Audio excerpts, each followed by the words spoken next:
كرة في الجهة اليمنى ناحية لاعب جواد يميق.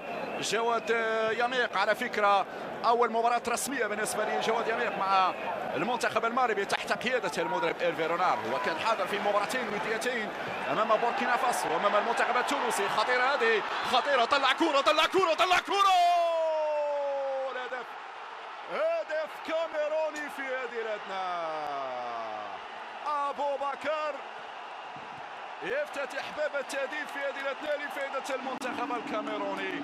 تباطؤ كبير من جانب اللاعب زهير فضال، يعني هنا ردة الفعل لم تكن حاضرة من جانب اللاعب زهير فضال. خطأ فادح وبالتالي العقاب يأتي من أبو بكر لاعب بشكتاش الذي يدون الهدف الرقم 17 في مسيرته مع منتخب الكاميرون، وهو الذي يخوض اللقاء 57 بقميص النخبة الكاميرونية.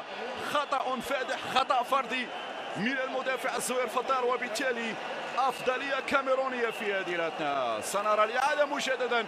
هنا وقوف سليم لزهير فضال، ولكن ماذا حصل بعد ذلك؟ تردد وسوء مراقبة وسوء تغطية، وبالتالي هنا الهدف ياتي من طرف اللاعب ابو بكر. من يتحمل المسؤوليه بكل تاكيد هو لاعب زهير فضال. شوف هنا البطء في التحرك والبطء في التعامل مع ديال اللقطه وترك المجال هنا للاعب الكاميروني ابو بكر غير معقول. وشوف حتى اللاعب زهير فضال لما دخل ابو بكر لمنطقه الجزاء كان متخوف من ارتكاب خطا، وبالتالي ركله جزاء. على الاقل ادفع، على الاقل ارتكب خطا وخليه يحصل على ركله جزاء.